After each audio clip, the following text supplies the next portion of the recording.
ಕಷ್ಟ ಆಯ್ತು. ನಾನು ಮೊನ್ನೆ ಹೇಳಿ ಬಂದಿದ್ದೆ ಮದುವೆಗೆ, ಯಾರಿಗೆ ಏನೇನು ಸಮಸ್ಯೆ ಇದ್ರೆ ಬರ್ರಪ್ಪ, ಏನೋ ಇದ್ರೆ ಹೆಲ್ಪ್ ಮಾಡ್ತೀನಿ ಅಂತ ಕೂಡ ಹೇಳ್ಬಾರ್ದು.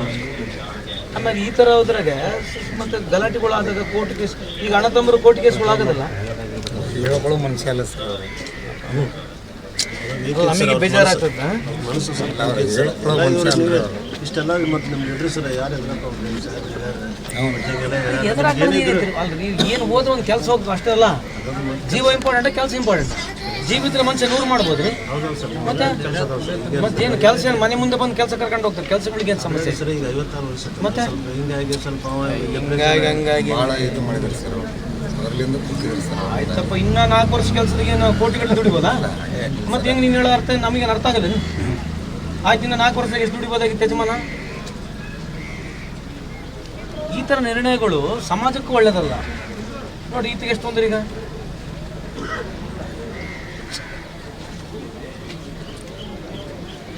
ಇಂಥ ಖಂಡನೆ ಮಾಡಬೇಕು, ಇಂಥ ಯಾರು ಮಾಡಬಾರ್ದು. ಎಷ್ಟೇ ಕಷ್ಟ ಇರಲಿ ಜೀವನದಾಗ ಎದುರಿಸಲೇಬೇಕಲ್ಲ. How can you take is life?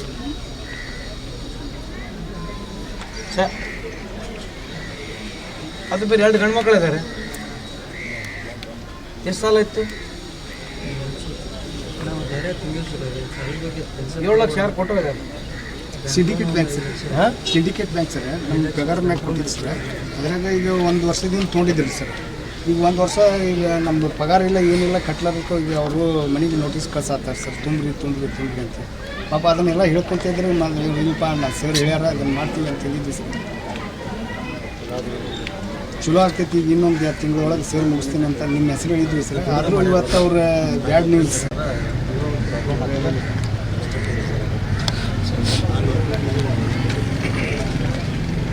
ಅಲ್ಲಪ್ಪ, ಇಷ್ಟು ಸಾಧ್ಯ ನೌಕರಿ ಮೇಲೆ ಮನೆ ಕಟ್ಟುತ್ತಲ್ಲ ಮತ್ತೆ.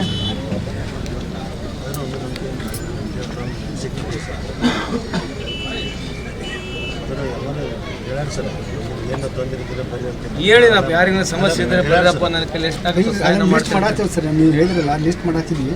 ಮತ್ತು ನಿನ್ನೆ ಅಲ್ಲಿ ಬಂದಿದ್ವಿ ಸರ್.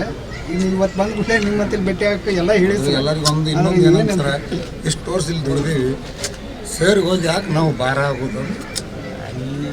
ನೋಡಪ್ಪ, ಇದಕ್ಕೆ ನಮ್ಮದು, ನಾನು ಸಾರ್ವಜನಿಕ ಜೀವನದಲ್ಲಿ ಬದುಕುಕೊಳ್ಳೋದು, ಕಷ್ಟನ ಎದುರಿಸತಕ್ಕಂಥದ್ದು ಎಲ್ಲರೂ ಇರಲೇಬೇಕು.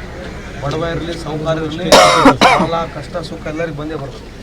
ಜೀವ ತಗೊಂತಕ್ಕಂಥದ್ದು ಅಲ್ಲ ಅದು. ಯಾವುದು ಸಮಾಜಕ್ಕೆ ಅದು ಒಳ್ಳೆಯ ಮೆಸೇಜು ಅಲ್ಲ. ತಪ್ಪು ತಿಳ್ಕೊಬೇಡ. ನಿಂಗೆ ನಾವು ಉಣ್ಣ ಇಲ್ಲಿ ಬೇರೆ. ಬಟ್ ಅದನ್ನ ಹೇಳ್ಕೊಂಡು ಅಗಲಲ್ಲ, ಅದನ್ನ ಹೇಳ್ಕೊಂತಿದ್ರೆ ಹೆಂಗೆ? ನೀವು ಧೈರ್ಯ ತುಂಬಬೇಕಾಗಿತ್ತು. ಹಂಗಿದ್ರೆ ಅನುಮಾನ ಇದ್ದರೆ ನಿಮ್ಮಪ್ಪ ಬಿಡಬಾರ್ದಾಗಿತ್ತು. ನೀವು ಆಯ್ತಪ್ಪ, ನಿಮ್ಮಪ್ಪನ ಬಗಲ ಮಲಗಬೇಕಾಗಿತ್ತು. ನೀವು ಬೆಳಗ್ಗೆ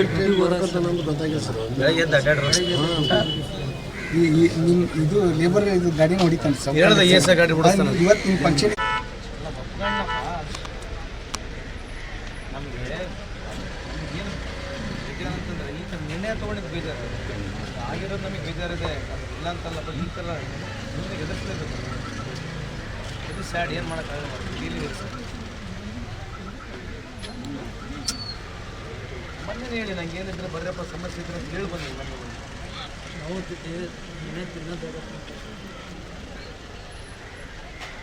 some orientation is required, I think. South Indian becomes so mentally.